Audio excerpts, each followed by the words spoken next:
வணக்கம். டேரிஃப் என்ற ஒற்றை சொல் இன்றைக்கு பல நாடுகளின் அதிபர்கள் பிரதமர்களோட தூக்கத்தை கெடுத்துருச்சு அப்படின்னே சொல்லலாம். இரண்டாம் முறையாக பதவியேற்ற ட்ரம்ப் அடாவடியாக எல்லா நாடுகள் மீதும் டேரிஃபை விதித்து வருகிறார். சீனா அமெரிக்காவினுடைய டேரிஃப் விதிப்புகளை எதிர்த்து நின்றது. ஐரோப்பிய நாடுகளும் அமெரிக்காவுக்கு அடிபணியவில்லை. ஆனால் நம்ம பிரதமர் மோடி அவர்கள் ட்ரம்ப்புக்கு அடிபணிந்து அமெரிக்காவோடு ஒரு வர்த்தக உடன்பாட்டை போர்த்திருக்கிறார். இந்த விவரங்களை தான் இந்த காணொலியில் நம்ம பார்க்க போகிறோம். வாருங்கள், இது தீக்கதிரின் உலக பார்வை. டேரிஃப்னா என்னங்க? வெளிநாடுகளிலிருந்து நம்ம நாட்டுக்குள்ள பொருட்கள் இறக்குமதி ஆகும்போது அந்த பொருட்கள் மீது அரசாங்கம் போடக்கூட வரியை தான் டேரிஃப்னு சொல்கிறாங்க. தமிழில் சுங்க வரின்னு சொல்லலாம். ஆரம்பத்தில் அரசாங்கத்திற்கு வருவாயை கொடுக்கக்கூடிய ஒரு வழியாக இந்த வரி போடப்பட்டது.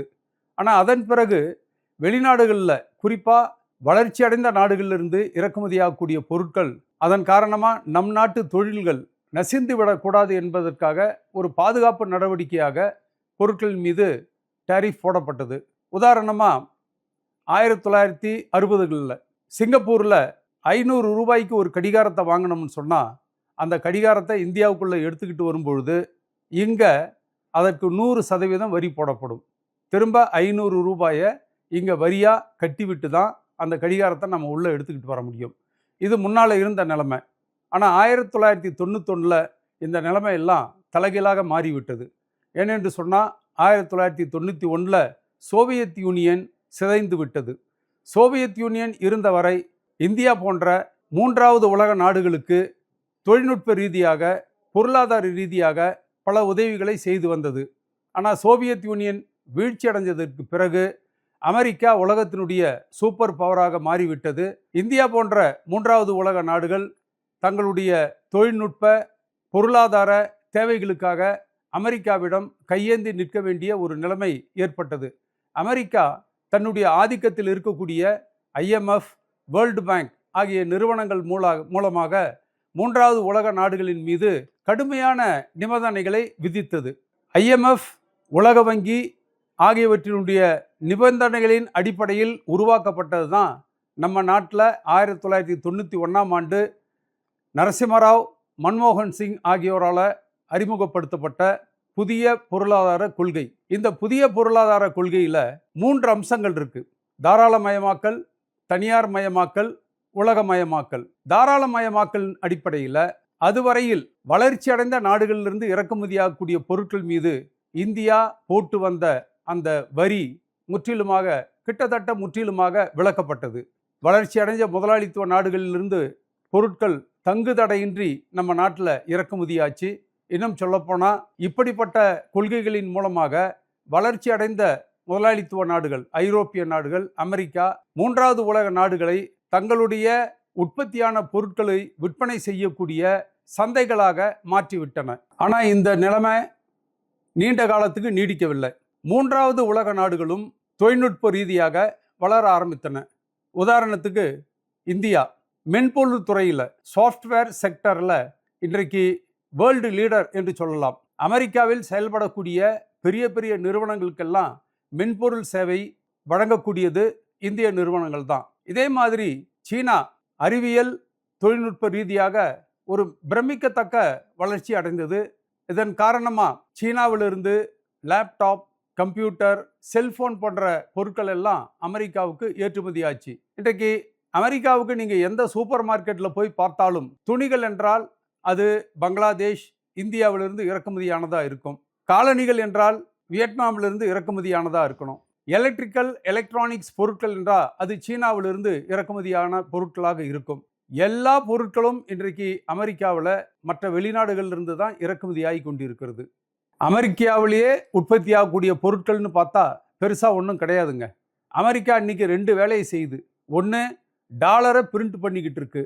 இன்னொன்று, அதிநவீன ஜெட் விமானங்கள், ஏவுகணைகள் என்று உலகத்தை அழிக்கக்கூடிய இராணுவ தளவாடங்களை உற்பத்தி செய்து கொண்டிருக்கிறது. இதை தவிர அமெரிக்காவுக்கு, அமெரிக்க மக்களுக்கு தேவையான பொருட்களில் பெரும்பகுதி இன்றைக்கு வெளிநாடுகளிலிருந்து தான் இறக்குமதி ஆகிக்கிட்டு இருந்தது. இது ஒரு மோசமான நிலைமை. இதை மாற்றுவதற்கு என்ன செய்யலாம் என்று யோசித்த பொழுது நம்ம ட்ரம்ப் அவர்களுடைய மூளையில் உதித்த அதி அற்புதமான யோசனை தான் இந்த டேரிஃப் விதிப்பது என்று சொல்லி எல்லா நாடுகளின் மீதும் அவர் டேரிஃப் விதிக்க ஆரம்பித்தார். குறிப்பாக சீனாவின் மீது 145% வரை டேரிஃபை விதித்தார். வரலாற்றில் இப்படிப்பட்ட பைத்தியகாரத்தனமான நடவடிக்கைகள்லாம் நம்ம பார்த்ததே கிடையாது. ஆனால் சீனா சளைப்பதா இல்லை. அமெரிக்கா மீது பதிலுக்கு சீனா 125% வரையில் டேரிஃபை விதித்தது.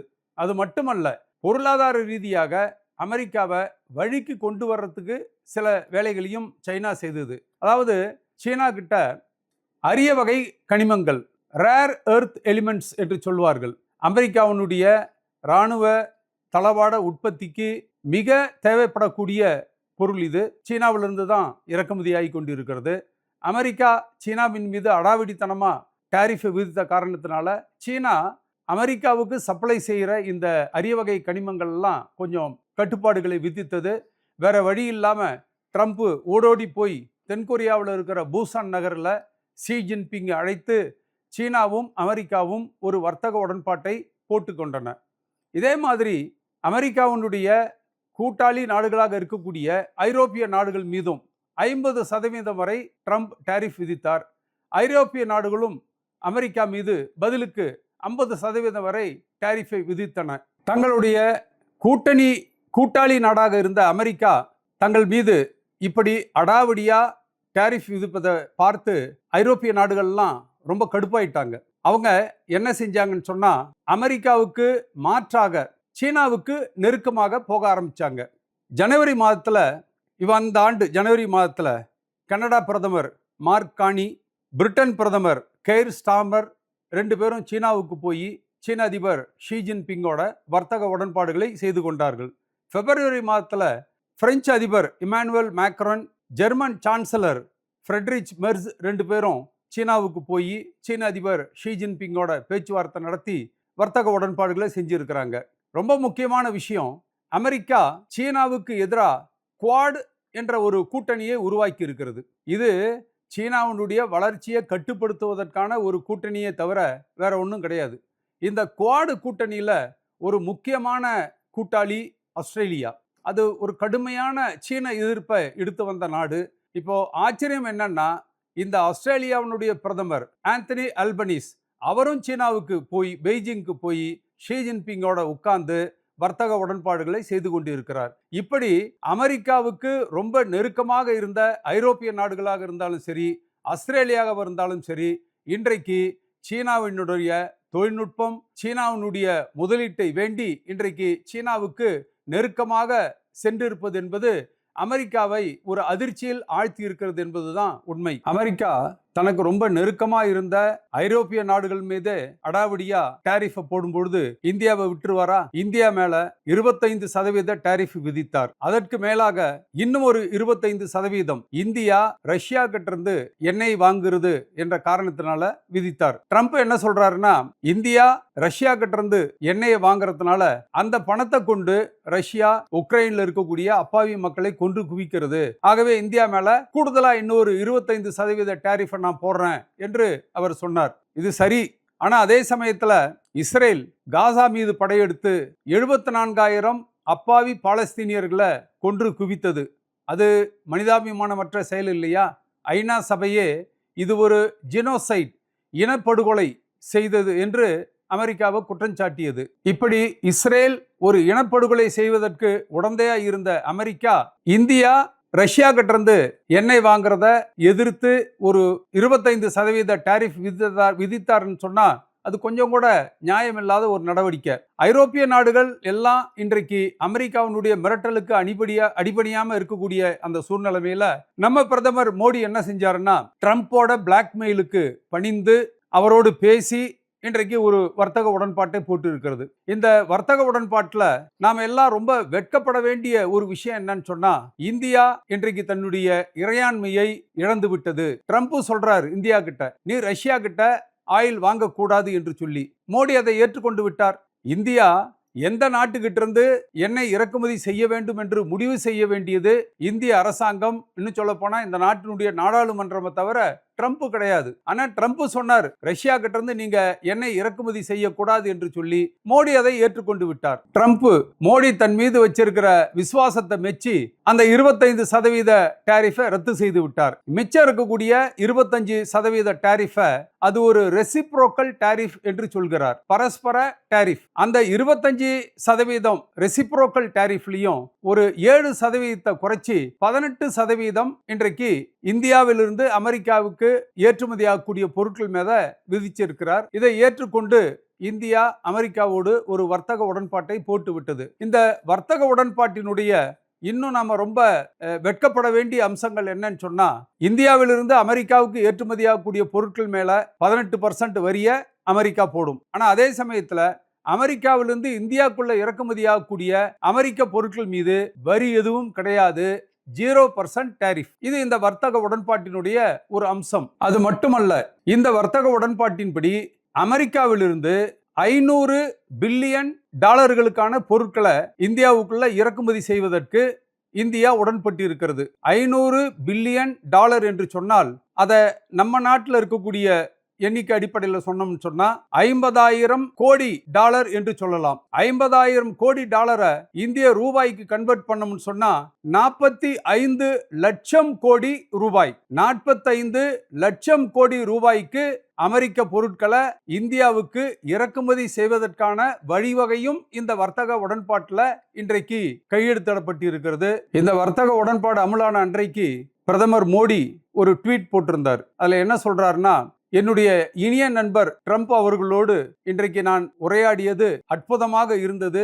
இந்தியாவிலிருந்து அமெரிக்காவுக்கு ஏற்றுமதியாகக்கூடிய பொருட்களுக்கு இனிமேல் 18%க்கு மேல் வரி இருக்காது என்ற ஒரு ஆனந்தமான செய்தியை கொடுத்திருக்கிறார். நம்ம அமெரிக்காவில் இருக்க விவசாயம் என்பது அது ஒரு பெரிய அளவில் செய்யப்படுகிறது. அரசாங்கம் பெரிய அளவுக்கு மானியம் கொடுக்கக்கூடிய ஒரு பகுதி அது. அங்கிருந்து இன்றைக்கு ஆப்பிளாக இருந்தாலும் சரி, சோயாவாக இருந்தாலும் சரி, இது போன்ற விவசாய பொருட்கள்லாம் பெருமளவுக்கு இந்தியாவுக்குள்ள இறக்குமதி ஆகும் பொழுது இதன் காரணமாக இந்திய விவசாயிகள் கடுமையாக பாதிக்கப்பட போகிறார்கள் என்பது உண்மை. ஆக இப்படிப்பட்ட ஒரு ஒருதலைபட்சமான ஒரு வர்த்தக உடன்பாட்டில் இன்றைக்கு நம்ம இந்திய அரசாங்கம் கையெழுத்திட்டு இருக்கிறது. இந்த வர்த்தக உடன்பாடு என்பது மர்மங்கள் நிறைந்த ஒரு வர்த்தக உடன்பாடு என்று சொல்லலாம்.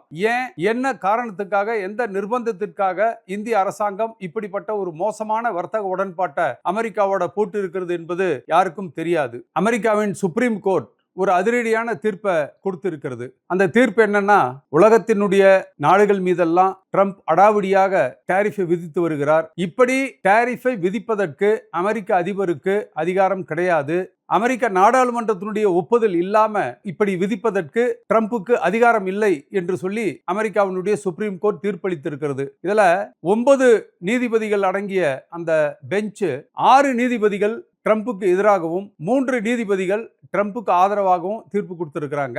ட்ரம்புக்கு எதிராக தீர்ப்பளித்த 6 நீதிபதிகள்ல 2 நீதிபதிகள் ட்ரம்ப் அதிபரானதுக்கு பிறகு ட்ரம்பால நியமிக்கப்பட்ட நீதிபதிகள் என்பதோ முக்கியமா கவனிக்க வேண்டிய ஒரு விஷயம். அமெரிக்க சுப்ரீம் கோர்ட் ட்ரம்புக்கு எதிராக, ட்ரம்பினுடைய அடாவடித்தனத்திற்கு எதிராக இப்படிப்பட்ட ஒரு அதிரடி தீர்ப்பை வெளியிட்டிருக்கக்கூடிய சூழ்நிலைமையில தான் இன்றைக்கு பிப்ரவரி மாதம் 28ஆம் தேதி அமெரிக்கா இஸ்ரேலோடு சேர்ந்து ஈரான் மீது ஒரு தாக்குதலை தொடுத்திருக்கிறது. இந்த தாக்குதல் நிச்சயமாக மத்திய ஆசிய பகுதியில் மட்டுமல்ல, உலக அமைதிக்கே ஒரு பெரிய அச்சுறுத்தலாக இருக்க போவது என்பது உண்மை. இனி வரும் நாட்களில் இந்த நிகழ்வுகள் எந்த திசையில் நகர்கிறது என்பதை பொறுத்திருந்து பார்ப்போம். மீண்டும் ஒரு காணொலியில் சந்திப்போம்.